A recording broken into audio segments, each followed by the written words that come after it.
Halo, selamat malam. Tidak jadi diumumkan hari ini, Cagup dan Cawagup Jakarta dari PDI Perjuangan masih menyimpan misteri. Sempat santer beredar kabar Anies Baswedan akan disandingkan dengan kader Banteng, Rano Karno. Namun kedua nama itu urung diumumkan Ketua Umum PDI Perjuangan Megawati Soekarno Putri. Bahkan di luar dugaan muncul nama baru dalam bursa calon gubernur Jakarta dari PDI Perjuangan, yakni Sekretaris Kabinet Pramono Anung. Bagaimana nasib Anies Baswedan jelang pendaftaran pilkada yang tinggal hitungan hari? Injury time Pilkada Jakarta, PDI Perjuangan meninggalkan Anies Baswedan. Bersama saya Rifana Pratiwi akan membahasnya selama 1,5 jam ke depan dalam Political Show.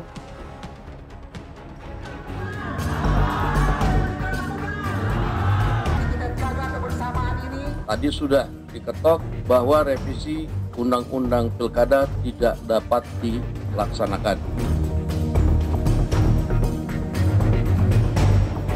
Aku bilang enak aja ya, ngapain gue suruh dukung Pak Anies. Mantan Gubernur DKI Jakarta Anies Baswedan menyambangi kantor DPD PDI Perjuangan di Cakung, Jakarta Timur pada Sabtu siang. Usai pertemuan, Anies mengungkapkan pembahasan dengan pengurus DPD PDI Perjuangan Jakarta itu terkait masa depan Jakarta dan juga pilkada. Namun ia tak menyinggung keputusan dan langkah-langkah lain karena semua di luar kewenangannya. Hal-hal yang menyangkut pilkada tentu kita obrolkan. Tapi kita semua menunggu apa yang menjadi keputusan. Jadi tadi sama sekali kita tidak menyinggung tentang keputusan, langkah, dan lain-lain. Karena semuanya ada di DPP Partai di luar. Pertemuan itu semakin menguatkan peluang Anies untuk maju di Pilkada Jakarta lewat PDI Perjuangan. Bahkan beredar rumor Anies akan bergabung menjadi kader PDI Perjuangan. Menanggapi hal tersebut, Anies mengatakan tunggu saja keputusannya nanti. Sehari setelahnya, Anies menyambangi pos pemenangan Partai Buruh di kawasan Tebet, Jakarta Selatan. Pertemuan ini merupakan pertemuan pertama sejak gugatan yang diajukan ke Mahkamah Konstitusi oleh Partai Buruh dikabulkan. Tentu kami menunggu partai yang lain, khususnya partai yang besar. Karena kami tidak cukup suara untuk mendukung secara langsung. Saya mengikuti proses, kita tunggu saja sampai teman-teman di PDI Perjuangan menyampaikan kepada saya, dan tentu semuanya menunggu arahan dari Ibu Ketua Umum.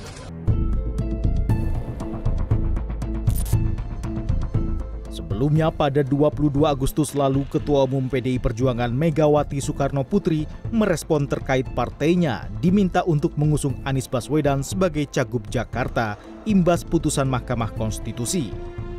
Megawati menyebut kenapa baru sekarang minta dukungan PDI Perjuangan, padahal sebelumnya tak pernah minta dukungan. Aku bilang enak aja ya, ngapain gue suruh dukung Pak Anies. Dia bener nih kalau mau sama PDI. Kalau mau PDI jangan kayak gitu dong ya. Ya tinggal mau nggak nurut ya. Enak amat ya.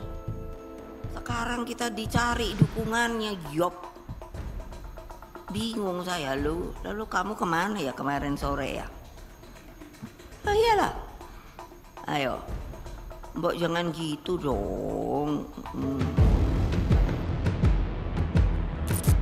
Konstelasi Pilkada Serentak 2024 mengalami perubahan mendadak akibat putusan Mahkamah Konstitusi terkait batas usia pasangan calon pilkada dan batas jumlah suara untuk mengajukan calon pemimpin daerah. Komisi Pemilihan Umum pun menindaklanjuti dengan mengubah peraturan KPU yang mengakomodasi putusan MK nomor 60 dan 70. Perubahan itu pun dikonsultasikan bersama Komisi 2 DPR RI sebagai syarat sebelum PKPU disahkan. Rapat dengar pendapat Minggu pagi itu turut dihadiri Menteri Hukum dan HAM Supratman Andi Aktas. Ini adalah jaminan bahwa insya Allah secepat mungkin perubahan PKPU itu akan segera kami harmonisasi dan selanjutnya dalam kesempatan pertama untuk segera mungkin diundangkan. Sebelum PKPU disepakati sempat terjadi kericuhan hukum akibat Badan Legislasi DPR RI secara mendadak membahas revisi Undang-Undang Pilkada setelah ada putusan MK. Revisi Undang-Undang Pilkada itu bertentangan dengan putusan MK, yakni mengubah syarat batas dukungan suara partai politik parlemen diubah kembali menjadi 20%. Padahal MK sudah memutuskan mengubah syarat dukungan batas suara parlemen menjadi proporsional sesuai jumlah penduduk. Dalam kasus Pilkada DKI Jakarta, Anies bisa dicalonkan PDI Perjuangan sendirian karena syarat batas dukungan hanya 7,5%. Namun revisi Undang-Undang Pilkada versi Balik DPR akhirnya dibatalkan pada Kamis malam. Dibatalkannya revisi Undang-Undang Pilkada tidak meredam spekulasi yang santer terdengar di masyarakat bahwa Presiden Joko Widodo akan menerbitkan peraturan pengganti undang-undang atau Perpu Pilkada. Jokowi menampik hal tersebut. Itu wilayah legislatif, wilayah DPR. Nggak ada. Pikiran aja nggak ada masa. Sementara itu, Presiden terpilih Prabowo Subianto menjamin jika Jokowi tidak menitipkan kandidat tertentu untuk Pilkada 2024. Ia menambahkan tidak pernah ada intervensi dalam Pilkada. Tidak ada itu. Pak Jokowi, saya ketemu berkali-kali, dia tidak pernah nitip, tolong ini jadi ini, nggak ada, saya jamin tidak ada, saudara-saudara sekalian. Dengan dipastikannya pengesahan PKPU yang mengakomodasi putusan MK berdampak terhadap gagalnya pencalonan Ketua Umum Partai Solidaritas Indonesia yang juga putra bungsu Jokowi, Kaisang Pangarep, di Pilkada 2024 karena terbentur batas usia sesuai putusan MK. Sementara Anies Baswedan yang berpeluang maju lewat PDI Perjuangan akan melenggang di Pilkada Jakarta setelah batalnya revisi Undang-Undang Pilkada.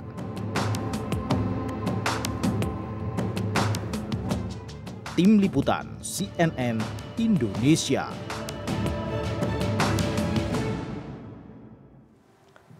Terima kasih Anda masih menyaksikan Political Show. Kini saatnya kita masuk ke segmen Electionpedia. Kita akan lihat elektabilitas tokoh-tokoh di Jakarta hingga peta sebaran kursi di DPRD dan siapa saja kandidat sementara yang akan berlaga di Jakarta.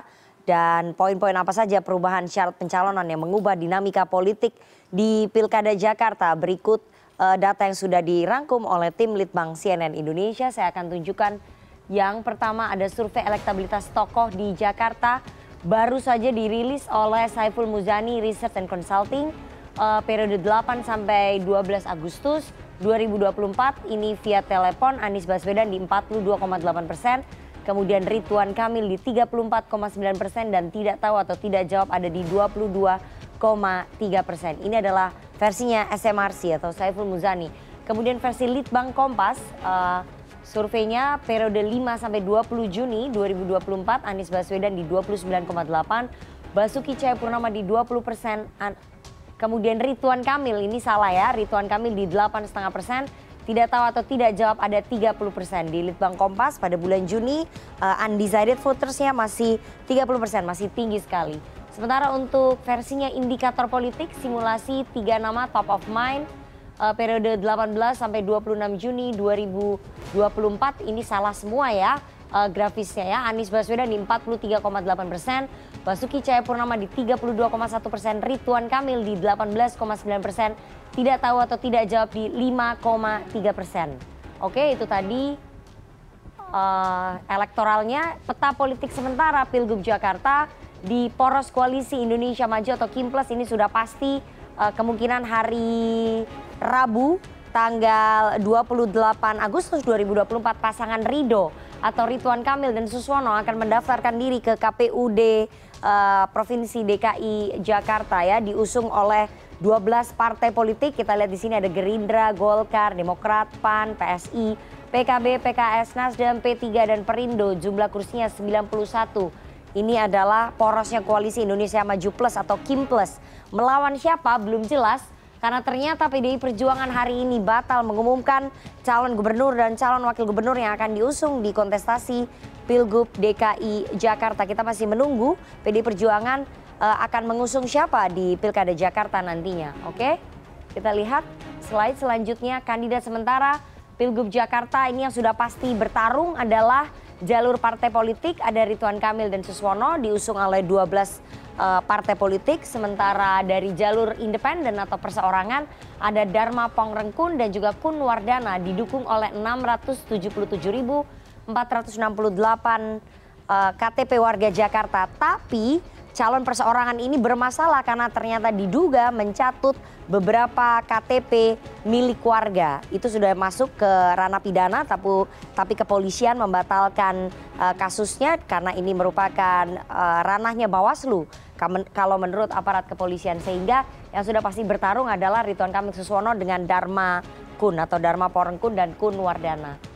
Kita lihat slide selanjutnya. Kita lihat di sini dengan adanya DPR dan KPU mengakomodir putusan MK yang kemarin ribut-ribut menyebabkan demonstrasi besar-besaran di kota-kota besar di tanah air dan juga di Jakarta. Syarat pencalonan kepala daerah jadi berubah. Poin perubahannya di ambang batas pencalonan. Kalau sebelumnya 20% kursi DPRD atau 25% suara sah, sesudah putusan MK menjadi 6,5% sampai 10% suara sah disesuaikan jumlah penduduk. Untuk Pilkada Jakarta hanya dibutuhkan 7,5% ya untuk bisa mencalonkan.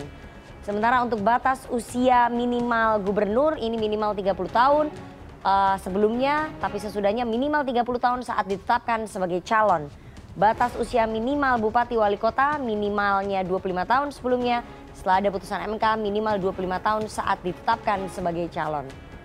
Itu adalah poin-poinnya. Kita lihat slide selanjutnya.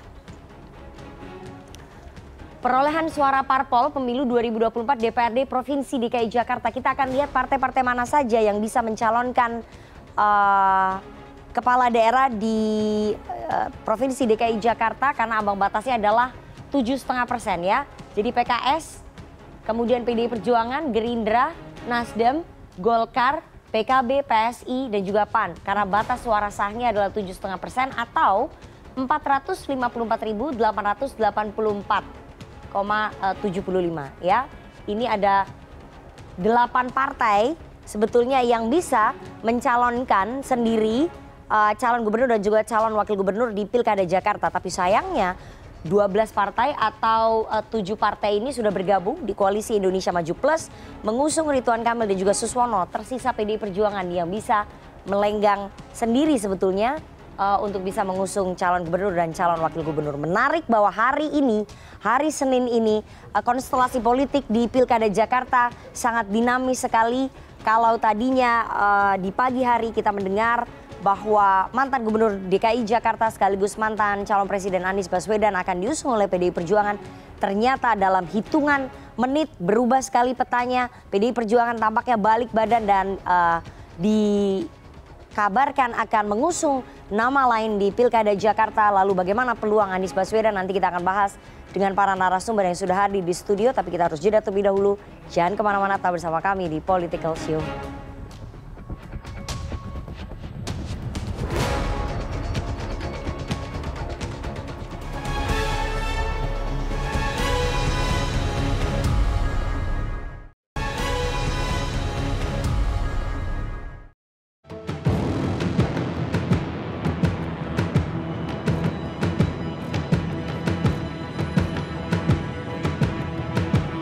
Saya mengikuti proses, kita tunggu saja sampai teman-teman di PDI Perjuangan menyampaikan kepada saya dan tentu semuanya menunggu arahan dari Ibu Ketua Umum.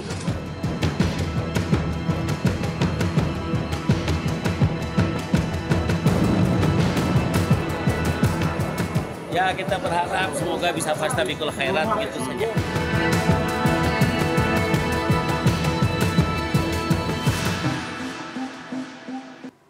Terima kasih Anda masih bersama kami di Political Show. Tidak jadi diumumkan hari ini calon gubernur dan calon wakil gubernur Jakarta dari PDI Perjuangan masih menyimpan misteri. Sempat santer beredar kabar bahwa Anies Baswedan akan disandingkan dengan kader Banteng Rano Karno.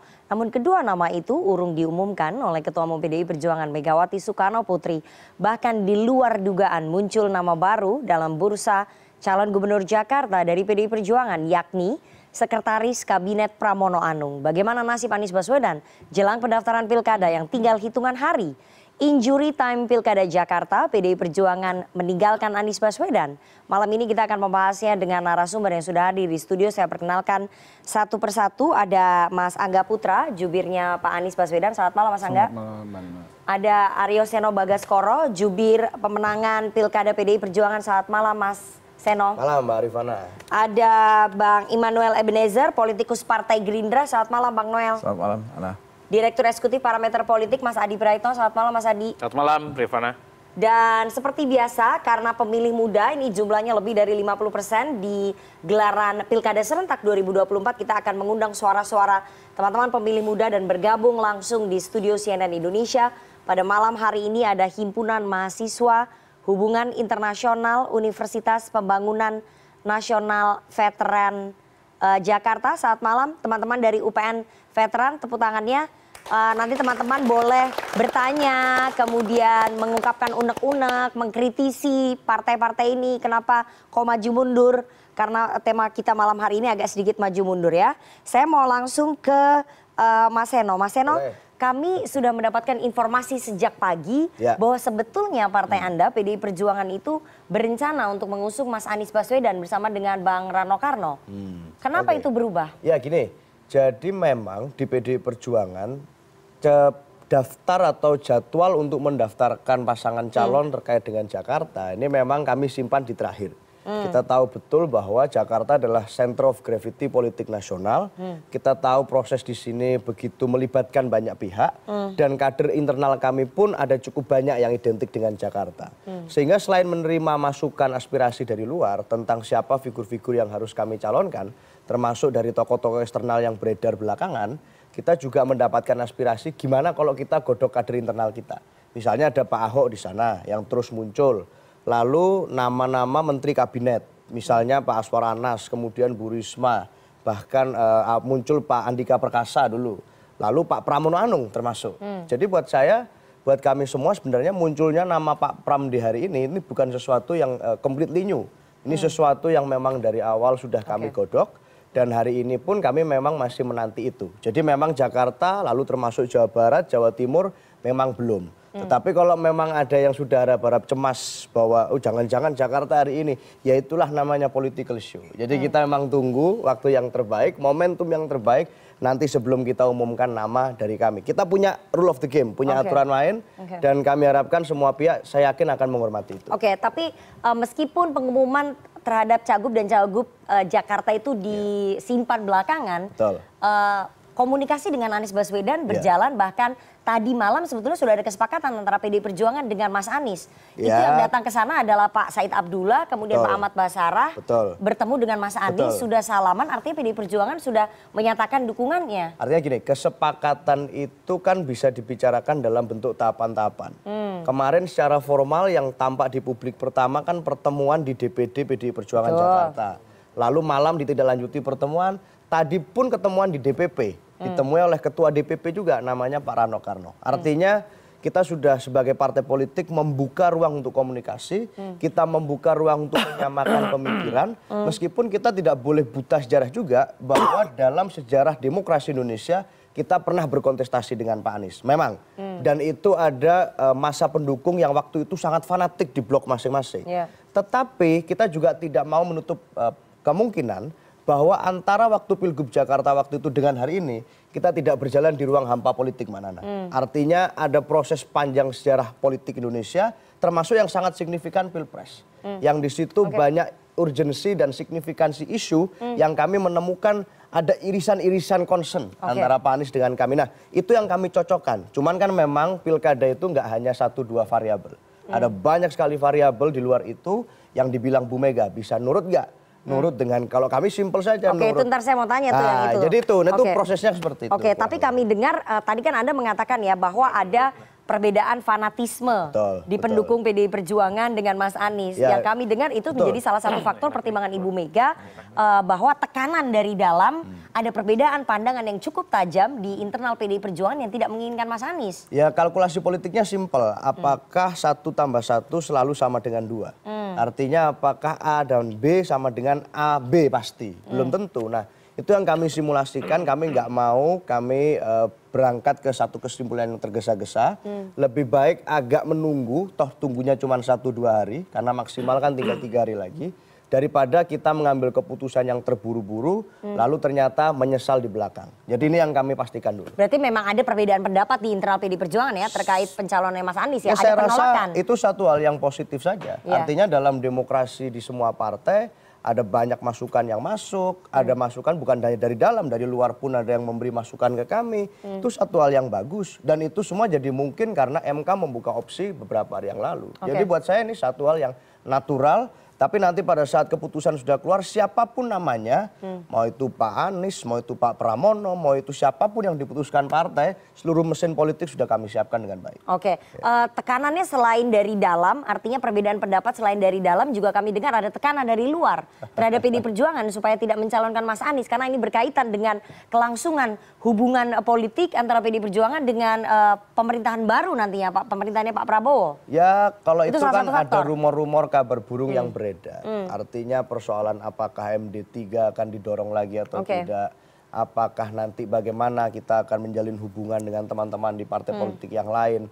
Tetapi kan belakangan berapa waktu terakhir ini kabar-kabar burung itu punya kecenderungan untuk menjadi kenyataan, mendekati kebenaran. Berarti memang ada ancaman Jadi itu, kami berpikir, ada tekanan dari luar terhadap PDI Perjuangan mengusung Mas Anies. Rumor atau ke action plan. Tetapi buat kami tidak ada masalah. Biasanya malah pada saat kami diposisikan pada posisi seperti ini, malah kita ambil pilihan sulit itu. Jadi kita tunggu 2 hari ini. Buat saya itu biasa saja PDI Perjuangan mengalami dinamika. Tetapi saya rasa itu tidak mengganggu persoalan. Yang jadi utama tetap satu, mau nurut atau enggak itu poinnya. Oke, mau nurut atau enggak itu nanti saya bahas di segmen selanjutnya. Tapi saya mau ke Mas Angga terlebih dahulu. Mas Angga, saya akan tunjukkan ya foto ini menarik sekali karena teman-teman media mendapatkan foto ini ketika tadi siang pada saat menunggu di kantor PDI Perjuangan. Bisa ditunjukin nggak fotonya? Ada 2 foto. Foto yang pertama ini menarik sekali bahwa Mas Anies menggunakan batik berwarna merah, agak merah muda kayaknya ya. Kemudian mencium tangan ibundanya dan meminta doa kepada ibundanya terkait apa yang akan beliau dapatkan hari ini. Oke, itu yang pertama. Gambar yang kedua masih menggunakan pakaian yang sama, dari izin kepada ibundanya, Mas Anies menggunakan batik yang sama, berarti di hari yang sama Mas Anies bertemu dengan Pak Rano Karno yang juga diisukan menjadi calon wakil gubernurnya ini. Ini pertemuannya di kantor DPP PDI Perjuangan. Mas Angga, saya mau tanya ya. Ini pertemuannya di kantor DPP PDI Perjuangan? Betul, di kantor DPP Perjuangan di mana Pak Anies diundang untuk bertemu salah satu pimpinan partai di situ. Pak Rano Karno kan juga kalau nggak salah kan ketua DPP PDI Perjuangan bidang budaya. Dan sama-sama mantan gubernur kira-kira gitu ya, satu di Banten, satu di Jakarta.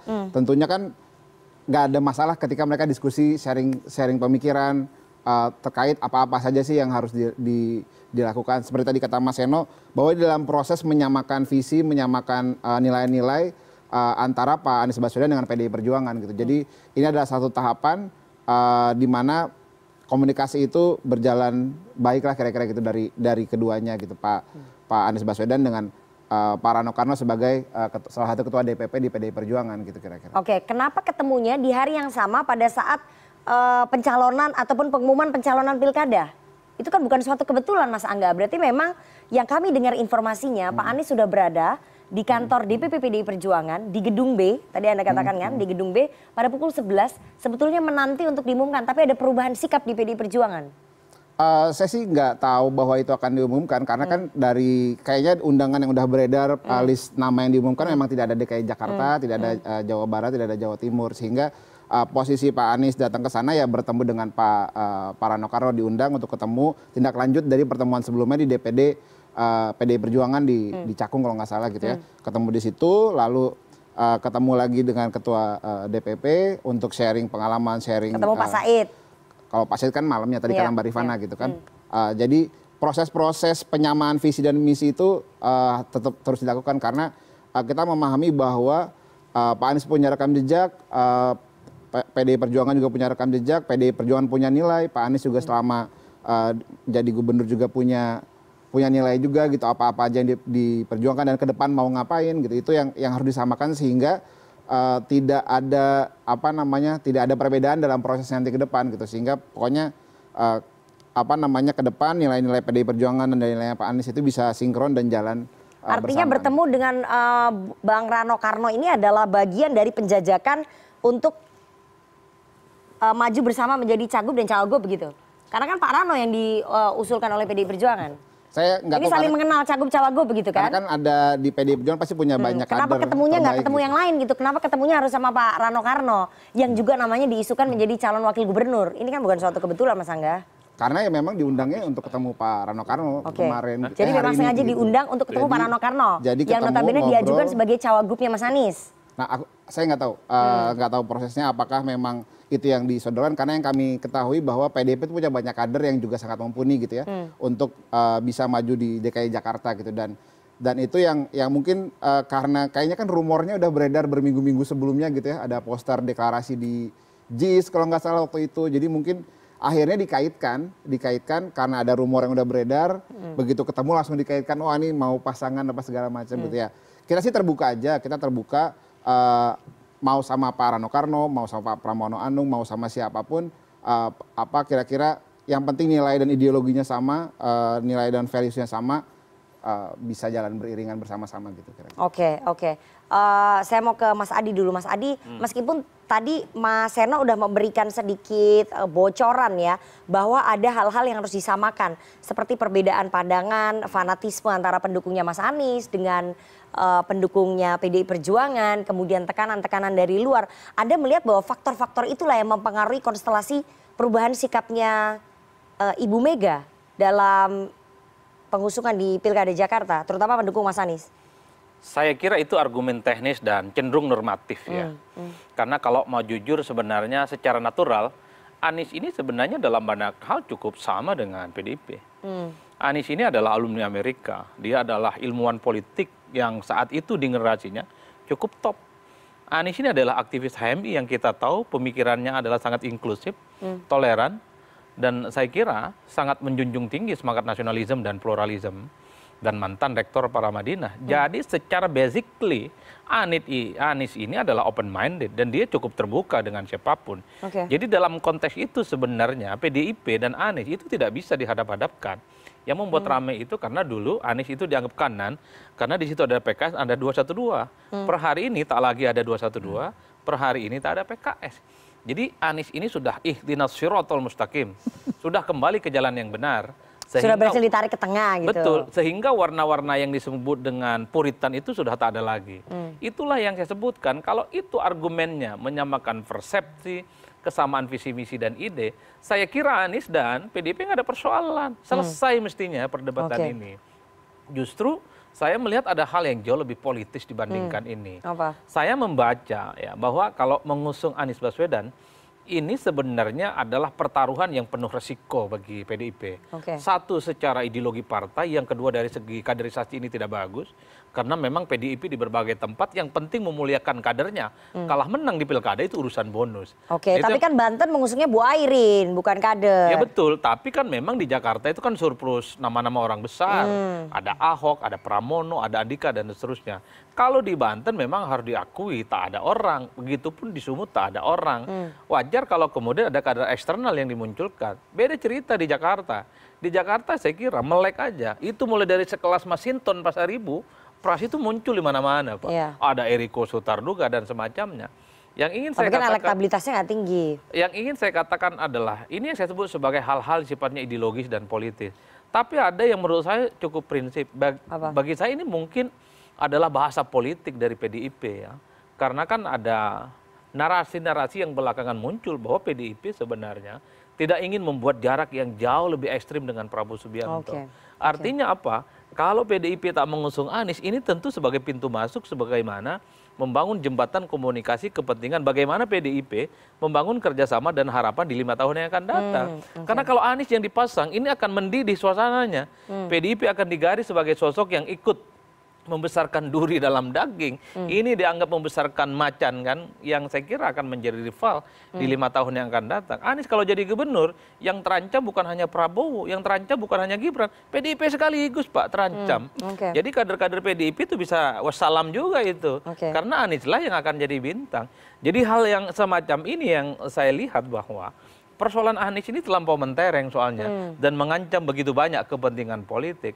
Oleh karena itu, kalau betul yang disampaikan oleh Nana tadi, sebenarnya Anies datang ke PDIP, kemudian tidak diumumkan. Jangan-jangan memang nasibnya seperti Profesor Dr. Mahfud MD. Waktu mau maju Pilpres 2019.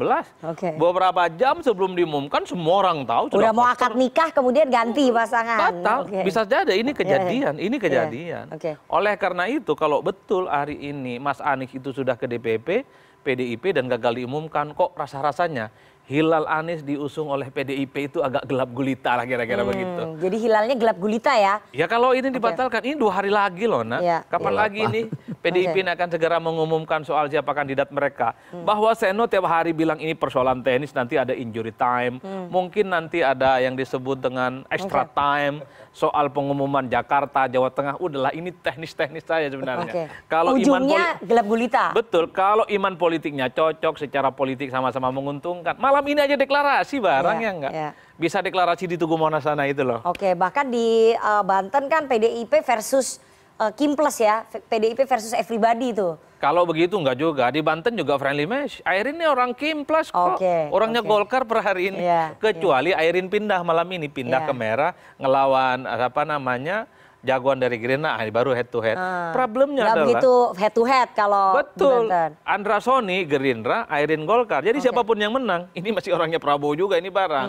Jadi ini yang saya kira ada kepentingan keberlanjutan itu yang sepertinya dijaga oleh sekian begitu banyak partai politik. Tapi persoalannya, pertanyaannya, kalau memang resiko itu disadari ke depan bahwa kalau memasang Mas Anies Baswedan itu akan mempersulit ataupun membuat distrust ya antara PDI Perjuangan dengan pemerintahan selanjutnya dengan Pak Prabowo Subianto. Kenapa dari awal dijajaki? Itu pertanyaannya. Sebenarnya kan nggak perlu dijajaki dari awal. Nggak perlu diberikan PHP kayak gini nih Mas Andi. Ya bukan PHP sebenarnya. Ada juga yang terlampau kegeeran Pak. Artinya apa? Saya selalu mengatakan bahwa kenapa Anies itu wassalam sekalipun MK itu mengeluarkan putusan yang memudahkan. Karena PDIP di berbagai tempat saya tracking, mereka itu mendahulukan kadernya dibanding yang lain Pak. Kalau di partai yang lain ada kecenderungan yang penting menang sekalipun tidak mencalonkan kader. Kok rasa-rasanya PDIP dan PKS saya membaca mereka ini selalu memuliakan kadernya di event politik elektoral. Entah itu pemilihan gubernur, bupati, wali kota, termasuk presiden. Kalah menang itu soal, ya itu urusan Allah Subhanahu wa Ta'ala. Yang penting kader dulu ya. Yang penting kader maju dulu. Berjalan. Nama Pramono Anung kenapa belakangan ini menguat bagi saya? Nanti kita bahas tuh Mas Pramono Anung. Belum. Nanti keburu lupa saya ini. Enggak, nanti ingat. Ini aku mau tanya dulu nih ke Mas Seno bahwa hilalnya Mas Anies diusung oleh PDI Perjuangan ya gelap gulita. Ujungnya itu nggak akan jadi. Gitu. Ya gini, buat kita di PDI Perjuangan pemilu itu bukan hanya untuk melayani 1-2 orang, nasib 1-2 orang. Apakah ini Mas Anies kah atau ini siapa? Bukan begitu. Kita menganggap bahwa ya ini wahana terbaik untuk melakukan kaderisasi. Apalagi MK juga sudah membuka ruang. Artinya semua partai, tadi kita baca data kalau nggak salah 8 partai loh di Jakarta itu bisa mengajukan sendiri. Nah sekarang seakan-akan bolanya hanya di kami nih.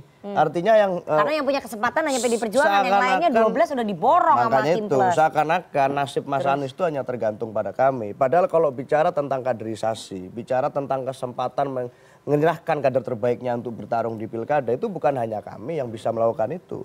Bukan hanya kami yang bisa melakukan pengusungan calon sendiri, PKS bisa, semuanya bisa. Partai-partai lain nggak berani. Partai lain bisa. Nah, masalahnya kami punya keberanian dan bolanya sekarang jadi di kami. Padahal sebenarnya persoalannya kan ini masalah keberanian aja. Siapa yang berani mengusung kadernya, siapa yang berani membaca kehendak rakyat. Dan kita menerima Mas Anies dalam komunikasi itu karena kita tahu kehendak rakyat selain bicara tentang ada nama Pak Ridwan Kamil di survei, juga selalu muncul nama Pak Anies dan Pak Ahok. Itu yang kami lakukan, makanya kami membuka ruang komunikasi. Jadi pertanyaannya akan gelap gulita nggak di ujung? Ya. Karena tadi Anda mengatakan bahwa ya ini kaderisasi ya, ujungnya ngusuk kader sendiri. Sejauh ini masih belum gelap gulita. Karena saya yakin bahwa proses komunikasi itu tidak akan sia-sia juga pada akhirnya. Pasti akan ada sesuatu yang membuat ini menjadi tidak gelap gulita. Tetapi memang proses berjalan, ada tarik-menarik harus diakui iya. Bahwa tadi ada orang yang mengira bahwa oh hari ini akan ada pengumuman Mas Anies, kita harus akui banyak yang mengira seperti itu. Tetapi memang tidak semudah. Bahkan ini dari elit Anda sendiri loh yang membocorkan bahwa memang Mas Anies nanti jam 11 datang diberikan rekom begitu. Ya, itu informasinya dari dalam loh. Itu bentuk aspirasi. Jadi artinya di PDI Perjuangan demokrasinya hidup, semua orang bisa bersuara. Sebelum nanti keputusan final, saya rasa dinamika masih terjadi. Baik, Mas Anies kegeeran Mas Angga kalau menurut Mas Adi Praitno. Terlalu kegeeran, terlalu euforia menanggapi komunikasi PDI Perjuangan yang mungkin biasa saja kalau menurut Mas Eno. Saya nggak tahu sih kalau dianggap kegeeran seperti apa, tapi setiap proses yang dilakukan antara Mas Anies dengan PDI Perjuangan itu selalu dikomunikasikan dulu gitu. Kayak misalnya waktu ke DPD juga komunikasi, pertemuan-pertemuan itu selalu mengabarkan gitu ya. Sehingga kalau misalnya dibilang kegeeran atau enggak, saya juga nggak bisa menilai itu gitu ya. Tapi prosesnya dilakukan dengan komunikasi yang baik gitu antara PDI Perjuangan dan Pak Anies Baswedan, sehingga kayaknya kalau dibilang kegeeran juga saya nggak tahu sih. Kalau dibilang kegeeran itu kan penilaian dari luar ya. Tapi prosesnya dilakukan secara proper, secara baik gitu, komunikasinya lancar sehingga sesuai kesepakatan kedua belah pihak kira-kira gitu. Oke, nggak kegeeran ya, Bang Noel. Jadi tadi disampaikan oleh Mas Adi Praitno bahwa kalau PDI Perjuangan mengusung Anies Baswedan itu akan mempersulit PDI Perjuangan masuk ke dalam pemerintahannya Pak Prabowo dan juga Mas Gibran. Sementara kalau tidak mengusung itu akan lebih mempermudah untuk bisa masuk begitu ya ke Pak Prabowo dan juga Partai Gerindra. Anda melihatnya memang seperti itu dari Kim Plus? Saya tidak melihat hal itu ya, karena kita ngelihat pada substansinya ke depannya soal demokrasinya. Dengan keputusan MK hari ini itu sebetulnya suatu pesan yang bagus ya untuk demokrasi kita ke depan. Artinya ini menjadi tamparan untuk partai-partai besar untuk tidak lagi monopoli dan dominan dalam proses demokrasi kita. Artinya kita harus hormati keputusan MK. Kemudian juga menarik sekali apa yang tadi disampaikan Seno. Seno bicara tentang jangan sampai buta sejarah, gitu loh. Itu menarik menurut saya. Kita sama-sama tahu bahwa Mas Anies punya pengikut yang cukup militan, kemudian Ahok sebagai perwakilan representatif dari PDIP juga punya pengikut yang militan, dan mereka tuh udah gerasak-gerusuk tuh, saya lihat di media sosial. Kalau PDIP dukung Anies, kami golput, gitu. Itu janjang eksternal itu ya, tekanan-tekanan itu ya. Tapi saya yakin itu mempengaruhi sekali dalam. Enggak, ini dari kacamata Gerindra nih, kacamata Gerindra gimana nih melihat analisisnya Mas Adi Praitno bahwa PDI Perjuangan ragu-ragu mengusung Mas Anies karena ini berkaitan dengan kepentingan yang lebih besar untuk pintu masuk PDI Perjuangan ke pemerintahannya Pak Prabowo dan Mas Gibran. Ya, hubungan dengan Gerindra. Apa yang disampaikan Seno itu betul, jangan buta sejarah. Karena tadi apa yang disampaikan Adi Praitno itu jangan-jangan nanti Anies ini menjadi ancaman, gitu loh, menjadi ancaman. Karena kan 2029 ini kan ya ancaman siapa? Ancamannya Pak Prabowo ya maksudnya? PDIP, buat Prabowo dan semua. Karena jangan-jangan nanti Mas Anies tetap mau jadi calon presiden, gitu loh. Tapi apapun yang terjadi, saya sangat bangga sekali dengan apa yang dilakukan oleh Mas Anies hari ini. Dia datang ke DPP PDIP, dia diundang oleh DPP PDIP. Kita lihat ini kan punya sejarah yang tidak bagus. PDIP dengan Mas Anies. Menurut saya kalau jadi ini adalah kemenangan buat Mas Anies. Kalaupun tidak jadi tetap menjadi kemenangan moral dan politik buat Mas Anies. Kenapa? Dia bisa datang ke partai besar ya yang kan dulu lagi butuh tiket. Ini lepas pesan. Ini kan lagi butuh tiket. Satu-satunya partai yang memenuhi 7,5% cuman PDI Perjuangan aja. Ya kan nggak mungkin nggak datang. Tumben-tumbenan bela Pak Anies ini. Enggak, emang dari gua pembela Anies. Makanya gue senang sekali kalau seandainya Anies itu didukung oleh PDIP. Gitu loh. Tapi Gerindra lebih pengen melawan Anies atau tidak melawan Anies di Pilgub Jakarta? Gerindra tidak punya kepentingan soal siapapun yang maju. Masa nggak punya kepentingan gitu orang Kim Plus 12 partai diborong semua? Ini kan soal teknis, aja, ini kan strategi. Masa mau strategi nggak boleh? Jadi strateginya adalah memborong semua tiket ya supaya lawan nggak bisa maju. Biar aklamasi aja, tak usah ini lagi. Biar kenapa? Biar nanti tidak lagi rakyat menjadi dieksploitasi hanya konflik-konflik elit. Capek kita, kasihan. Udah lama sekali misalnya Anies lah, misalnya Ridwan Kamil daripada nanti proses demokrasi begitu. Ada hak pilih rakyat harus dijaga. Ini juga sama-sama dihina kok. Emang rakyat tidak dihina hari ini, dipertontonkan. Nggak malu kita ngeliatnya dulu Anies dicaci maki, kemudian hari ini didukung, kemudian diundang, kan malu. Nah kita mau, kalau mau benar-benar punya komitmen kesepakatan politik yang baik, kesepakatan ideologis yang selalu disampaikan oleh kawan-kawan PDI, ya sudah aklamasi aja, ribet. Daripada ribet-ribet ngapain? Jangan sampai nanti gini, elit yang bertarung hanya diwariskan untuk rakyat kecil, akhirnya berantem lagi. Tapi kan masyarakat memiliki banyak hak pilih nantinya. Ya memang nggak disalahkan, rakyat memilih mau ngapain terserah. Tapi gini, sudah cukup rakyat ditipu, sudah cukup rakyat dieksploitasi oleh gerakan-gerakan politik. Para politisi busuk yang hanya setiap 5 tahunan mencari suara rakyat, ujung-ujungnya tinggal kok. Oke, baik. Nanti kita akan bahas lebih dalam ya soal pidato Ibu Megawati Soekarno Putri yang menyindir tampaknya soal mendompleng. Ini menyindir siapa sebetulnya? Tapi kita harus jeda terlebih dahulu. Jangan kemana-mana, tetap bersama kami di Political Show.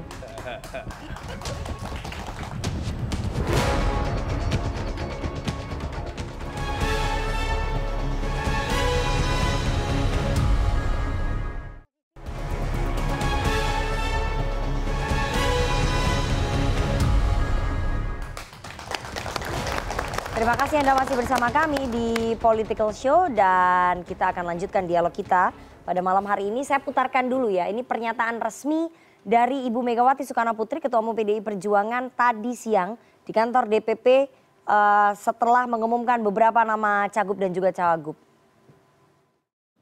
Jadi kalau kita perhatikan dinamika politik ini ya, ini buat saya dialektika. Bung Karno mengajarkan pada saya dialektika, jadi kita bisa lihat gitu. Terus nanti melihat aksi reaksi gitu kan. Nanti semuanya saya ajarin itu, siapa yang nggak mau nurut out gitu aja. Saya pusing karena mau ikut jadi PDI Perjuangan atau mau dompleng aja gitu loh. Saya nggak mau lagi.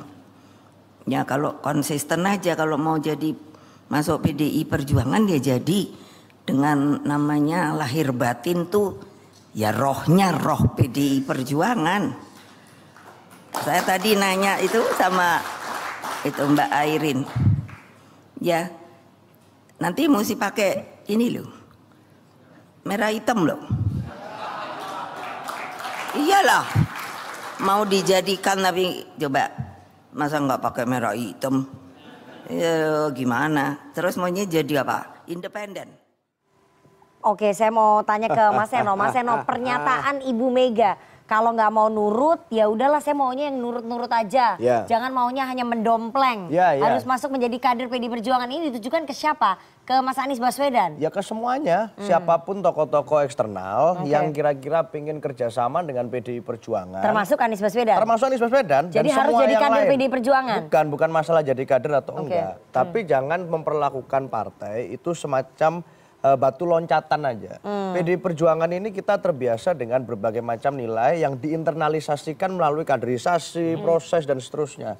Kita tahu dan kita realistis bahwa nggak mungkin di semua daerah kita akan majukan kader-kader. Itu ada nalar kualitatif dan kuantitatif di pilkada, dan kuantitatif itu biasanya ukurannya angka-angka elektoral. Nah, nggak di semua daerah kita punya kader yang angka elektoralnya bagus. Kita sadar. Tetapi kita memang punya sistem meritokrasi yang panjang. Kita punya sistem kaderisasi yang panjang. Kalau itu kita majukan kader, semua kader yang maju dia sudah tahu. PDI Perjuangan itu rohnya di sini. Dia melakukan perjuangan begini, sejarahnya begini dan seterusnya. Dia udah tahu. Nah, kader luar tentu kan nggak bisa semudah itu. Dia pasti harus mengikuti proses tertentu agar dia bisa paham di frekuensi yang sama. Nah, itu yang dimaksud Bu Mega. Jangan hanya menggunakan dekat ke PDI Perjuangan kalau ada maunya. Nanti kalau sudah sama kami, bergerak satu bareng-bareng waktu pilkada, jadi gubernur, wali kota atau apapun, lalu tiba-tiba meninggalkan nilai-nilai PDI Perjuangan. Buat kami itu bukan begitu cara berpartai yang baik. Bukan begitu cara demokrasi modern kita mengajarkan party ID yang positif. Buat kami itulah peran kami sebagai partai yang melembagakan diri. Kami dengar bahwa sebetulnya PDI Perjuangan meminta Mas Anies menjadi kader Ya itu tapi kan Mas gini. Anies sejak lama itu, tapi Mas Anies masih belum mau. Apapun kita tidak mau memaksakan kawin paksa politik ke siapapun. Masuk sebagai kader PDI Perjuangan buat kami harus merupakan satu dorongan sukarela. Mau sama mau, biar keberlanjutannya enak. Siapapun. Jadi nggak perlu kami memaksa, oh ayo harus masuk ke PDI Perjuangan dulu ngurus KTA, baru nanti kita dukung. Tidak ada buat kami barter bargaining semacam itu. Kalau itu diinginkan, jadi gini, di PDI Perjuangan nggak ada ceritanya paksa-paksa dari luar gitu, harus dukung ini, dukung itu. Itu yang disebut Bu Mega kemarin, melihat Satgas pakai baju merah hitam, mendorong harus mendukung Mas Anies. Di PDI Perjuangan siapapun namanya, mau itu Anies, mau itu siapapun, nggak ada ceritanya Bu Mega mau mendukung orang karena cara-cara seperti itu. Jadi cara-cara yang kemarin itu cara-cara settingan menurut Anda yang dibilang sama Bu Mega? Yang diinginkan Bu Mega nggak seperti itu. Jadi kalau mau nurut sama PDI Perjuangan, platform partai disepakati, gagasan ideologi partai disepakati, komitmen di masa yang akan datang itu akan dilaksanakan, maka we're good to go. Kami dengar juga bahwa Mas Anies harus tanda tangan fakta integritas yang ditawarkan oleh PDI Perjuangan. PDI Perjuangan sudah beberapa kali tuh menyodorkan itu dalam beberapa kontestasi termasuk Pilpres. Ya gini, fakta integritas itu berupa komitmen terhadap apa? Misalnya keberpihakan pada wong cilik, keberpihakan terhadap orang yang terpinggirkan, komitmen terhadap kebinekaan, kebangsaan kita, hal-hal semacam itu. Berarti memang ada fakta integritas yang disodorkan ke Mas Anies? Saya kira ke semua tokoh di luar eksternal, di luar internal maksud saya, itu pasti akan ada kesepakatan semacam itu. Nggak mungkin dong kita tiba-tiba gelar karpet merah tanpa ada kesepakatan bersama. Apakah karena ada trauma, dikhianati oleh mantan kadernya gitu, jadi harus ada fakta integritas dari orang luar? Secara normatif bahwa itu mengikat komitmen. Dan itu kita bisa jelas apa yang mau kita lakukan bareng-bareng. Kita misalnya punya visi semesta berencana, mau ngapain kita, itu secara normatif begitu. Secara pengalaman, ya kita tahulah PDI Perjuangan sebagai partai yang cukup banyak digembleng sejarah, ini dikhianatin komitmennya oleh orang per orang berkali-kali. Buat kami ini harus kita jaga. Termasuk oleh kader terbaiknya ya. Mas Eno nggak mau sebut, saya aja yang sebut. Mas Angga, jadi salah satu alasan kenapa PDI Perjuangan maju mundur atau mungkin berubah sikap mendukung Mas Anies karena itu tadi, Mas Anies satu pernah ditawari menjadi kader, tapi Mas Anies nggak mau jadi kader PDI Perjuangan karena berpikir nanti pendukungnya tidak akan mendukung dia. Itu mah betul ya? Saya nggak pernah dengar itu sih ya, pernyataan bahwa nggak mau. Tapi ada tawaran kan? Tapi yang sebenarnya ada tawaran dari PDI Perjuangan untuk jadi kader. Sejauh ini diskusinya ya macam-macam gitu, diskusinya macam-macam gitu. Dan termasuk tawaran jadi kader. Dan posisinya Mas Anies PDI Perjuangan menyamakan visi tadi gitu, menyamakan visi tadi.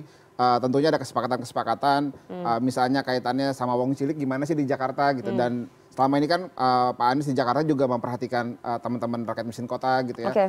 Sejalan dengan nilai-nilai tadi, nilai-nilai kebangsaannya dan lain-lainnya. Saya kira lepas dari kader, bukan kader dan lain-lain, kan maksudnya gini, bersepakat dengan nilai-nilai itu nantinya bisa dimanifestasikan dengan banyak hal gitu. Salah satunya mungkin jadi kader gitu. Jadi tidak pernah ada. Jadi Mas Anies nggak masalah kalau jadi kader PDI Perjuangan? Saya kira sejak awal, sejak proses pilkada ini berjalan, tidak pernah ada pernyataan bahwa wah nggak mau masuk, harus masuk jadi kader. Karena selama maju kontestasi Mas Anies nggak pernah jadi kader tuh di PKS, di Nasdem, itu nggak pernah mau jadi kader. Bukan nggak mau jadi kader karena memang yang penting nilai-nilainya sama gitu, nilai-nilai sama, pengusungnya sama. Waktu Pilpres juga seperti itu, Pak Surya Paloh bilang nggak usah jadi kader, tetap kita dukung gitu. Bahkan terakhir sampai di proses pilkada ini juga masih seperti itu. Yang penting nilainya sama, karena kan Mas Anies juga di Nasdem waktu itu salah satu deklarator Ormas Nasdem. Jadi secara nilai dan values sama. Tapi dan sekarang juga sama Nasdem ya?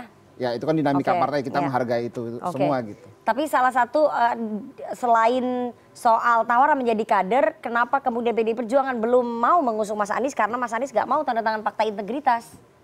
Saya kira kalau misalnya itu nilainya sama, values-nya sama, nggak ada masalah gitu. Nggak ada masalah kaitan sama apa itu. Jadi apakah harus tanda tangan fakta integritas, apa itu misalnya perbedaan ideologi dan lain-lain gitu ya. Selama nilai-nilai values itu masih sama, saya kira hal-hal itu tuh hal-hal teknis aja gitu. Hal-hal teknis, hal-hal hal-hal yang mengikuti prosesnya gitu. Tapi yang penting itu nilainya sama, ideologinya sama, apa yang diperjuangkannya sama. Saya kira proses itu yang jauh lebih penting daripada itu gitu. Karena kan itu ibaratnya hanya itu adalah kesepakatan yang harus diikuti oleh keduanya gitu. Nggak mungkin dong kalau nilainya sama, nilainya beda, ideologinya beda, dan lain-lainnya berbeda. Fakta integritas atau apapun itu namanya itu ditanda tangan gitu. Tapi yang penting nilainya sama itu kan jadi. Jadi Mas Anies akan tanda tangan fakta integritas. Saya kira dari awal juga nggak ada masalah dengan itu. Oke. Saya mau ke Mas Seno lagi, Mas Seno. Di tengah-tengah nama Mas Anies kemudian perubahan begitu cepat ya.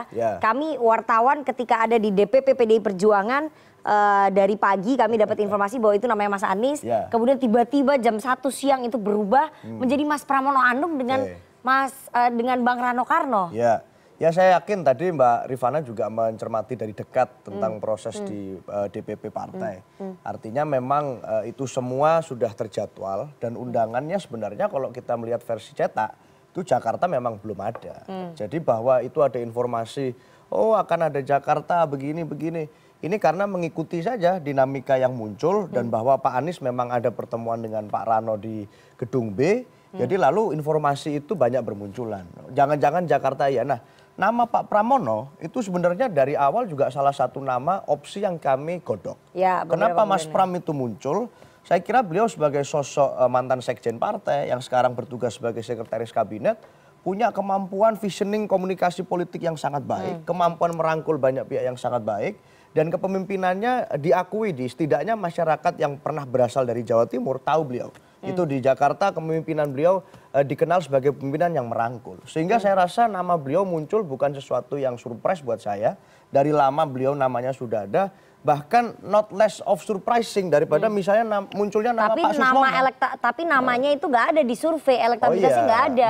PDI Perjuangan kan partai yang realistis ketika memutuskan calon kepala daerah pasti akan melihat hasil surveinya, nggak tiba-tiba ujuk-ujuk memunculkan nama orang yang nggak ada di survei. Betul. Termasuk misalnya padunan wakilnya. Kita tadi mendengar bahwa Pak Pramono dengan Pak Rano, ini kan simulasi terus nih. Dulu sebelumnya kita dengar Pak Ahok dengan Pak Rano pernah. Ini kemarin malam saya dengar begitu, ada Bara, Basuki Cahayapurnama, Rano Karno muncul. Lalu pagi Anies Rano Karno, lalu sempat lagi Anies Hendrar Priyadi, lalu Pramono Rano Karno. Jadi saya kira saat itu belum final, semua suara-suara ini kami anggap sebagai sesuatu yang positif. Siapapun yang memberi masukan sesuatu yang positif. Perkembangan kesana kemari itu biasa. Apa sih yang menjadi titik dasar dari PDI Perjuangan? Apakah elektoral itu nggak menjadi hal yang utama ya? Ya biasanya kan kalau bicara partai politik inginnya menang dong. Ya betul, biasanya bicara PDI Perjuangan dua nalar yang bekerja yang saya bilang tadi. Satu adalah nalar kuantitatif, masalah angka elektoral. Oh mungkin menang nggak ya ini orang ini dipasangkan sama siapa. Nalar yang kedua yang sering kali lebih sering bekerja itu nalar kualitatif. Ini orang kira-kira bisa loyal atau enggak. Ini orang kira-kira bisa berjuang untuk partai enggak. Loyalitas penting. Kemungkinan berjuang untuk partai sampai akhir penting. Bagaimana dia merepresentasikan wajah partai itu penting. Jadi nalar kualitatif ini kadang juga sama pentingnya, bahkan lebih penting dari nalar kuantitatif. Baik, itu tadi di-spill lagi soal loyalitas itu. Mas Adi, Anda melihat bahwa faktornya loyalitas lah yang membuat PDI Perjuangan lebih memilih Pramono Anung dengan Rano Karno untuk dimajukan dalam Pilkada Jakarta? Ya saya kira memang ada trauma yang cukup ekstrim ya di kawan-kawan PDIP, khususnya sepeninggalan Jokowi dan Gibran yang tak lagi bersama mereka.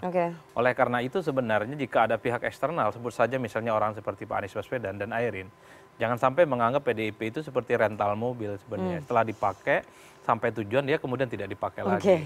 Trauma itu yang sepertinya mengkristal betul. Kalau saya jadi orang luar, mendengar statementnya Megawati itu kabur sebenarnya, Pak. Nggak balik lagi, diundang ngopi pun nggak mau saya. Kenapa? Oh itu ekstrim betul pernyataannya Pak. Emang kemana aja kemarin-kemarin lu? Enak betul, mau mendompleng. Oh ekstrim betul, sekelas ketua umum.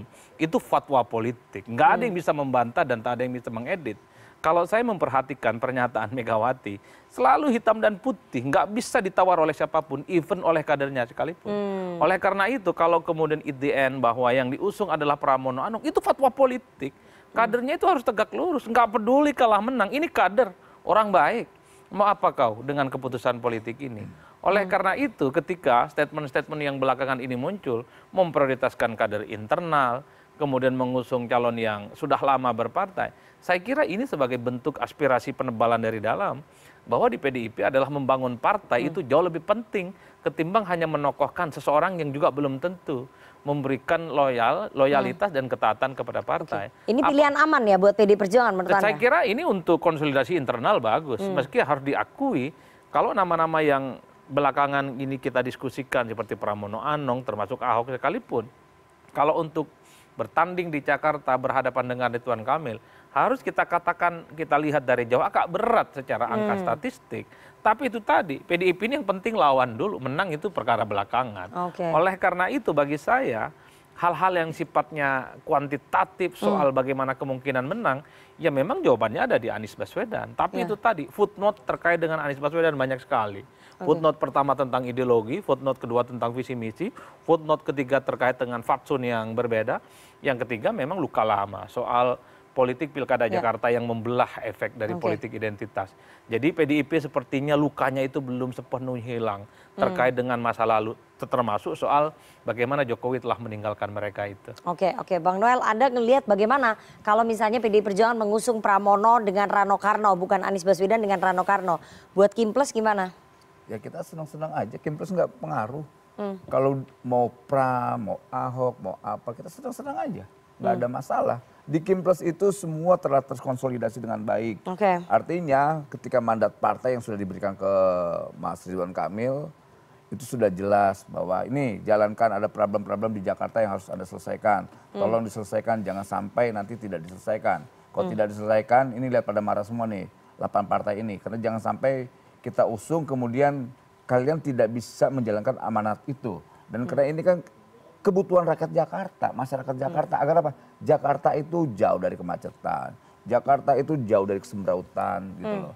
Walaupun kita lihat beberapa kinerja Anies mungkin ada yang kurang di beberapa wilayah. Tapi juga ada wilayah yang lain cukup luar biasa maksimalnya. Tadi sebetulnya sudah terkonfirmasi apa yang disampaikan Seno terkait Mas Anies. Soal kualitatif dan kuantitatif. Kualitatif itu bicara tentang kader.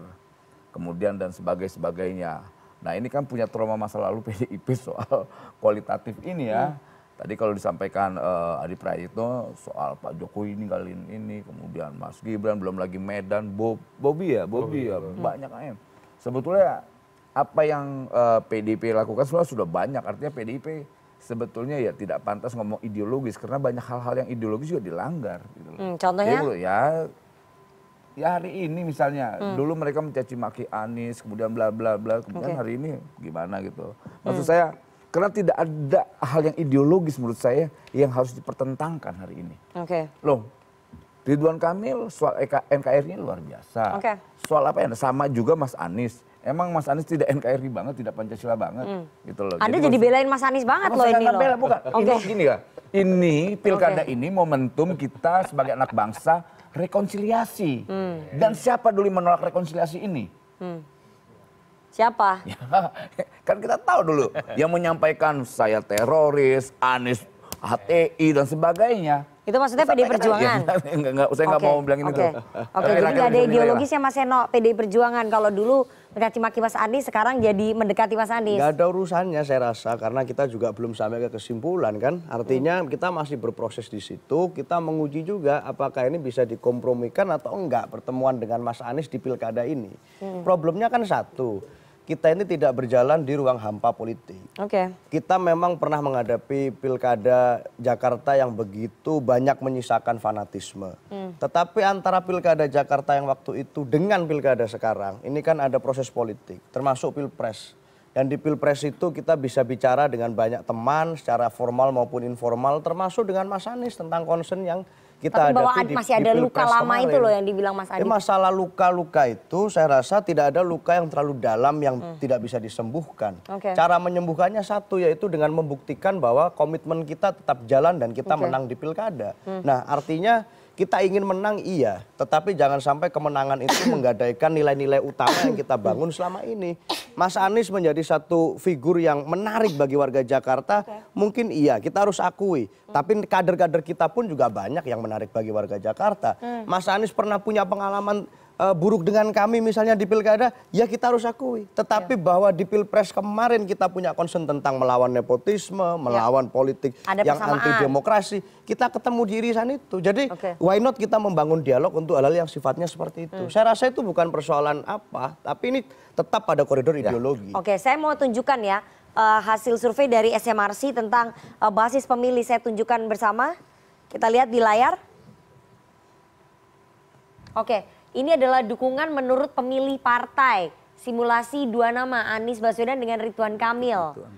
PKB di 73, kemudian Ridwan Kamil 17. Gerindra 23, 71, PDI Perjuangan 8, 39, Golkar 44, 52, Nasdem 76, 22, PKS 94, 5, PAN 32, 49, kemudian, nah itu tadi basisnya Anies ya, ini kecil-kecil sekali ya, agak susah nih bacanya nih.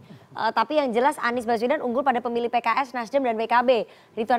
Ridwan Kamil unggul di pemilih PSI, Gerindra, Golkar dan PAN.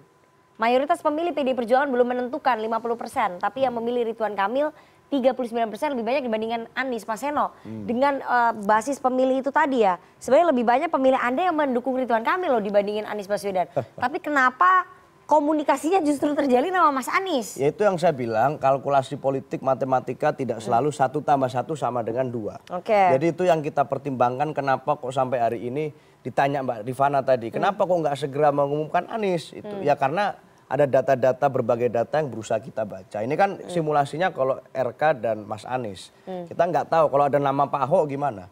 Kalau ada nama Pak Pram gimana. Kalau ada nama Rano Karno gimana. Saya rasa itu nanti akan ada banyak sekali simulasi yang muncul. Karena ini hanya 2 ya, head to head. Jadi orang mungkin pilihannya hanya 2. Tetapi proses ini masih berjalan dan itu yang membuat kami harus berhati-hati. Baik, Mas Adi, kalau Anda lihat tadi bahwa lebih banyak pemilihnya PDI Perjuangan yang mengusung Ridwan Kamil malahan dibandingkan dengan Anies Baswedan. Jadi kalaupun misalnya nanti siapapun tokoh yang dicalonkan oleh PDI Perjuangan ternyata lebih banyak pemilihnya PDI Perjuangan yang mendukung Ridwan Kamil atau memilih Ridwan Kamil.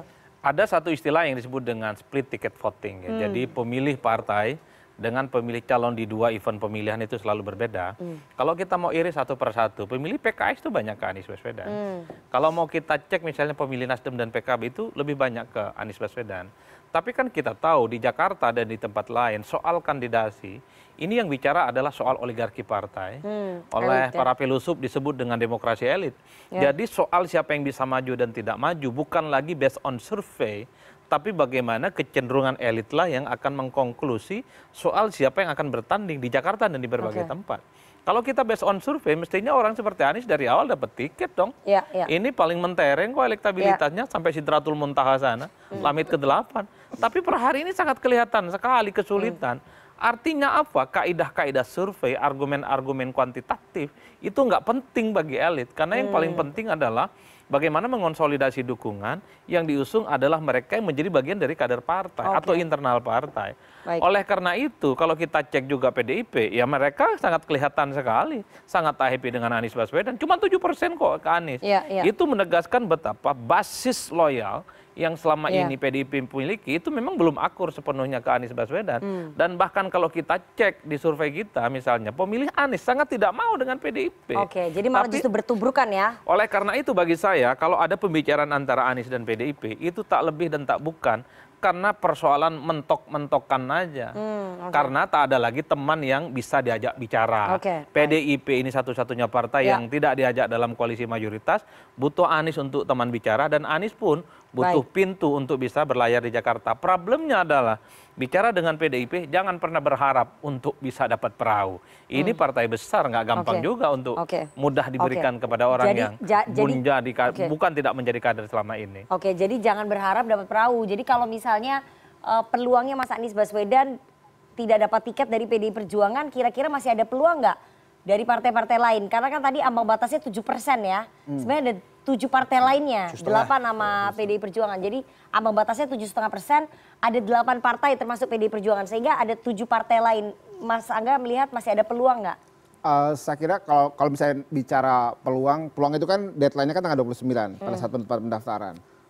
Sehingga semua tuh bisa kejadian gitu. Tapi sejauh ini Pak Anies Baswedan itu komunikasinya hanya dengan PDI Perjuangan. Selain karena misalnya kayak Partai Buruh kemarin sempat ke sana, karena kan yang menggolkan MK itu kan salah satunya Partai Buruh gitu ya. Dan pasca putusan presidennya juga langsung telepon sehingga ada komunikasi lah.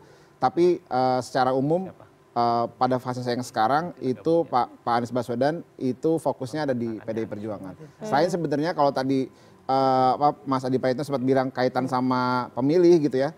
Beberapa kali ini Pak Anies turun ke lapangan, masyarakat udah bilang, Pak udah dari mana aja, mau dari PDIP kita dukung, mau dari mana kita dukung, yang penting gubernurnya Anies Baswedan, kira-kira gitu. Gambaran suasana masyarakat di bawah pada saat Pak Anies ketemu gitu ya. Baik itu di kampung kota, baik itu di CFD, di MRT dan segala macamnya. Mereka hanya inginkan ya udah, kalaupun harus sama PDIP, kita akan dukung Pak Anies dan PDIP. Kalau harus sama yang lain, itu harus diuji di survei itu. Ya bentuk kan belum ada surveinya lagi. Tapi untuk PDI Perjuangan justru pemilihnya nggak milih Mas Anies, lebih banyak pilih Ridwan Kamil.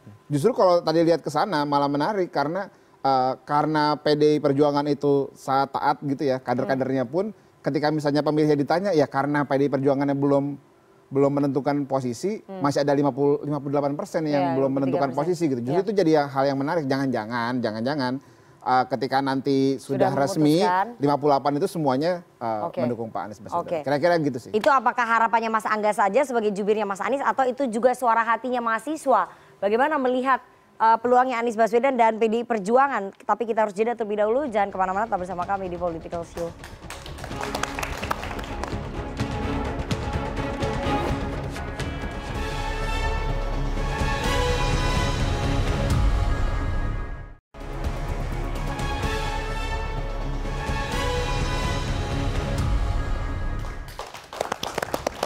Terima kasih Anda masih bersama kami di Political Show dan kita akan langsung bergabung dengan teman-teman Himpunan Mahasiswa Hubungan Internasional Universitas Pembangunan Jaya Veteran Jakarta yang Universitas Pembangunan Nasional Veteran Jakarta yang sudah hadir di studio CNN Indonesia. Silakan perwakilannya siapa? Ya, silakan berdiri. Oke, selamat malam semuanya. Perkenalkan, saya Dana Aurelia Khairunisa dari Himpunan Mahasiswa Hubungan Internasional UPN Veteran Jakarta. Pada kesempatan kali ini saya memiliki pertanyaan. Sebelumnya tadi kan juga sempat dikabari bahwa PDIP masih belum benar-benar resmi mengusungkan pasangan cagup dan cawagup. Tapi juga tadi diberitakan bahwa Pak Anies Baswedan akan dipasangkan dengan Pak Rano Karno. Pertanyaannya adalah berapa peluang yang akan PDIP dapatkan apabila pasangan Pak Anies Baswedan dan Pak Rano Karno ini benar-benar resmi diumumkan. Untuk saat ini berapa peluang yang akan PDIP dapatkan? Sekian pertanyaan dari saya, terima kasih. Oke, satu lagi. Selamat malam semuanya, perkenalkan nama saya Yuda Satria Palma dari Himpunan Mahasiswa Hubungan Internasional UPN Veteran Jakarta, menjabat sebagai staff research. Jadi seperti yang kita ketahui bersama bahwa Pak Anies dan Pak Ahok ini memiliki basis pendukung yang kuat di DKI Jakarta. Nah, pembatalan pengumuman Mas Anies menjadi cagup dari PDI Perjuangan ini, apakah pertimbangannya karena adanya resistansi yang sangat kuat dari internal PDIP sendiri, terutama dari basis pendukung Pak Ahok gitu, yang mungkin PDIP takut suaranya akan terpecah di pilkada nanti. Terima kasih. Oke, baik. Oke. Silakan Mas Seno. Pertanyaannya ke aku semua nih kayaknya nih. Iya, iya. Berapa peluangnya kalau bicara tentang mengusung Mas Anies ya semuanya peluangnya sama. 50-50 semua, bisa diusung bisa tidak, jawabannya begitu. Tapi kalau peluang menangnya bagaimana? Saya rasa manapun nama, siapapun nama yang kira-kira dapat mencerminkan pilihan yang berbeda dengan pilihan yang selama ini ada, itu punya kesempatan untuk menang di Jakarta. Kenapa? Karena kita tahu bahwa beberapa bulan belakangan ini publik ramai sekali bicara tentang bagaimana ada koalisi Indonesia Maju Plus yang mengusung semua partai politik kumpul jadi satu, mencalonkan satu nama. Yang mana di survei padahal ini berbeda dengan gambaran di survei. Saya ini bukan anti kotak kosong, Mbak.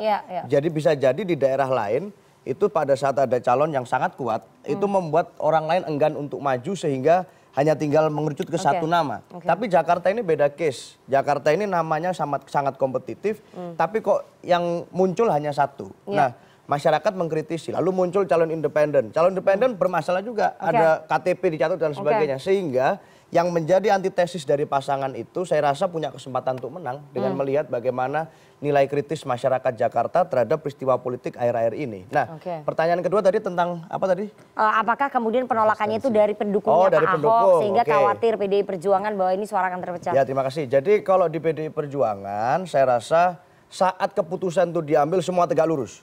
Itu tidak akan memecah konsentrasi seluruh mesin politik PDI Perjuangan. Mesin partai tetap bekerja? Mesin partai bekerja. Siapapun nama yang tapi akan nggak maksimal dong. Masalah maksimal atau tidak, saya nggak tahu. Itu belakangan. Tapi masalah di Pilpres, kita tegak lurus. jalan nggak? Jalan. Buktinya suara Mas Ganjar dan Pak Mahfud itu kan mencerminkan suara partai. Jadi memang secara konsep bekerja tegak lurus, saya rasa kita bekerja. Tetapi nanti tentu saja Jakarta adalah daerah yang sangat multivariabel kompleks, sehingga kami mendengarkan juga suara dari macam-macam. Seperti yang saya bilang tadi, belum tentu 1 tambah 1 sama dengan 2. Belum tentu pendukung PDI Perjuangan plus pendukung Pak Anies itu sama dengan pendukung PDI Perjuangan plus Pak Anies. Nah, ini yang harus kita hitung dengan cermat. Ada variabelnya, jangan-jangan ada yang kurang dari sini, ada yang nambah dari sini. Itu bagaimana rasionalitasnya dibandingkan misalnya kita mengusung kader murni. Maka ini yang membutuhkan waktu untuk dijawab, dan saya rasa hari-hari ini kita mendengarkan banyak masukan, dan termasuk masukan yang mengarahkan kita, jangan-jangan lebih baik kita kader semua, kita dengarkan juga. Oke. Tadi sebenarnya belum menjawab ya apa yang disampaikan oleh Mas Adi, mengusung kader sendiri. Mas Pramono Anung dengan Rano Karno itu adalah jalan aman bagi PDI Perjuangan untuk menjaga hubungan dengan pemerintahan baru nanti dengan Pak Prabowo dan juga Mas Gibran, terutama dengan Pak Prabowo ya. Ya, masalahnya kita tidak terbiasa yang lebih besar, dengan jalan aman sebenarnya. Artinya vivere pericoloso terus. Kalau mau jalan aman ya dari awal aja kita dukung pilihan politik Pak Jokowi misalnya yang dulu pernah jadi kader kami.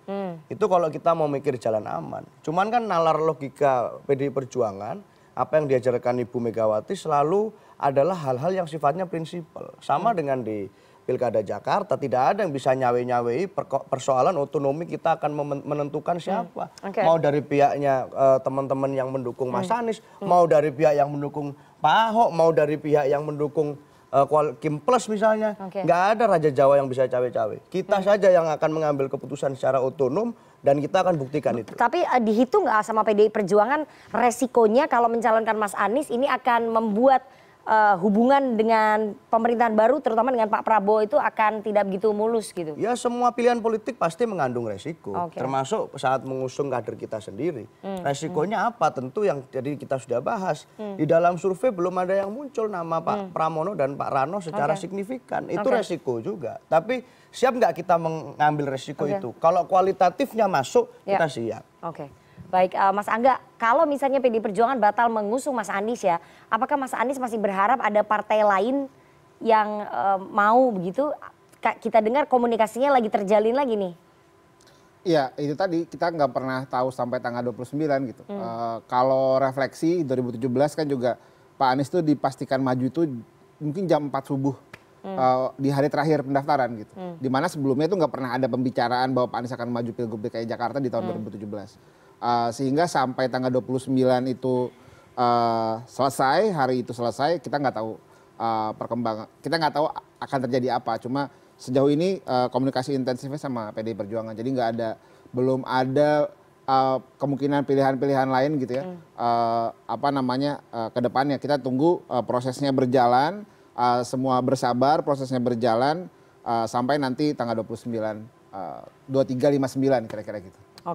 Oke, saya mau ke Bang Noel. Bang Noel, jadi Kim Plus bagaimana nih menghadapi calon lawan? Kalau dari perseorangan kan udah ada, tapi calonnya dari PDI Perjuangan gimana? Ya, saya nggak mungkin bisa mengomentari yang bukan calon dari kita. Artinya kita fokus pada pemenangan Mas Ridwan Kamil, Kang Ridwan Kamil untuk maju di Pilkada DKI. Ini kan mulai diserang nih di sosmed, tweet-tweet lamanya Kang Emil diangkat. Biasa itu kan dalam dinamika politik hal biasa itu. Enggak Ridwan Kamil atau siapapun pasti akan dikuliti oleh para netizen. Itu untuk memperkuat dirinya punya komitmen terhadap demokrasi. Jangan-jangan nanti gara-gara itu baperan. Itu kita tidak mau kejadian-kejadian yang selama ini terjadi baru diserang sedikit udah baper gitu. Kita tidak mau. Kita mau mengisi demokrasi di DKI ini oleh gagasan, oleh gagasan-gagasan besar tentang bagaimana membangun DKI ini lebih baik. Nah, kita Kim Plus ini udah bulat lah, fokus pada pemenangan Mas Ridwan Kamil, tidak siapapun fokus lawannya. Kita nggak memikirkan Mas Anies maju dari PDIP atau PDP musuh ABCDFG, tidak. Kita hanya fokus pemenangan Kang Ridwan Kamil untuk maju di DKI sebagai gubernur. Dengan program-program yang sudah menjadi landasan kita bersama di Kim Plus ya. Oke, Mas Adi, Anda melihat bagaimana nanti petanya di Jakarta dengan Ridwan Kamil, Suswono, kemudian lawan perseorangan, Darmakun, kemudian calon dari PDIP siapapun itu, kemungkinan besar Pramono dengan Rano Karno? Akan menarik pilkada Jakarta itu kalau Anies bisa maju dengan PDIP. Ramainya itu ini mempertemukan dua kutub yang selama ini saling bertabrakan. Jadi yang kedua adalah apapun judulnya, Anies ini kan dianggap sebagai antitesa, orang yang selalu opposite di luar kekuasaan politik. Dan tentu kalau bicara Anies, kalau terpilih jadi gubernur, dia akan disebut sebagai ancaman. Tapi ingat, orang hanya melihat Anies ini ancaman bagi pemerintah dan kekuasaan. Tapi kalau Anies jadi gubernur, PDIP pun juga mestinya merasa terancam. Kenapa? Karena kader-kader PDIP ada kecenderungan yang maju di berbagai tempat itu, tak ada yang punya nama besar sehebat Anies per hari ini. Misalnya Mas Ganjar, Mbak Puan Maharani sendiri. Jadi Ya, untuk betul. 2029 itu mengancam ya? Betul, karena apapun Anies ini memang portofolionya adalah spesialis pilpres. Jadi dimanapun Anies saat ini jadi pejabat publik, apalagi gubernur, pasti dikaitkan dengan 2009. 2029 nggak bisa maju lagi, 5 tahun lagi pasti. Jadi kartu politik Anies itu di situ aja. Jadi dalam komunikasi politik secara umum, banyak orang terganggu dalam konteks ini.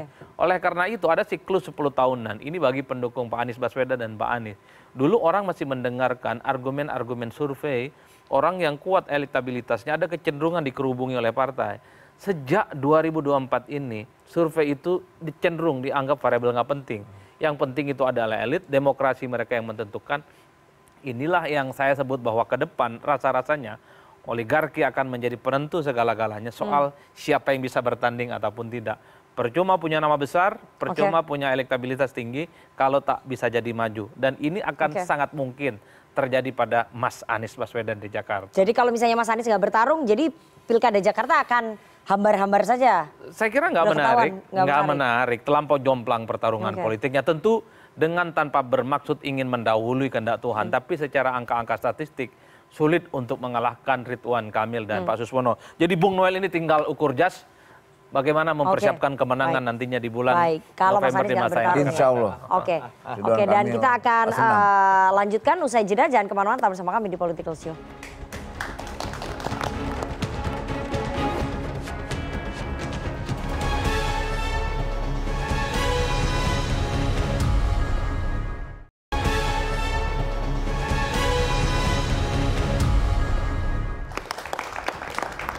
Itu tadi perbincangan kita selama 1,5 jam terkait nasib Anies Baswedan di kontestasi Pilkada Jakarta karena sampai injury time.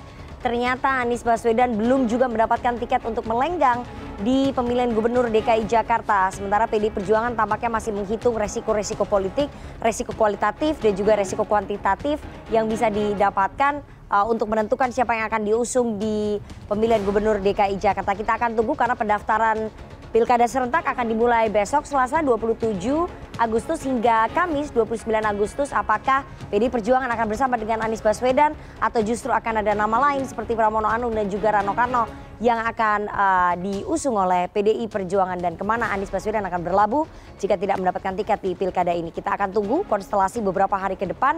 Terima kasih kepada para narasumber yang sudah hadir di studio pada malam hari ini. Dan juga teman-teman dari Himpunan Mahasiswa Hubungan Internasional Universitas Pembangunan Nasional Veteran Jakarta yang sudah hadir di studio CNN Indonesia. Kita akan ketemu lagi hari Senin pekan depan jam 20.30 waktu Indonesia Barat. Saya Rifana Pratiwi pamit. Selamat malam, sampai jumpa. Terima kasih.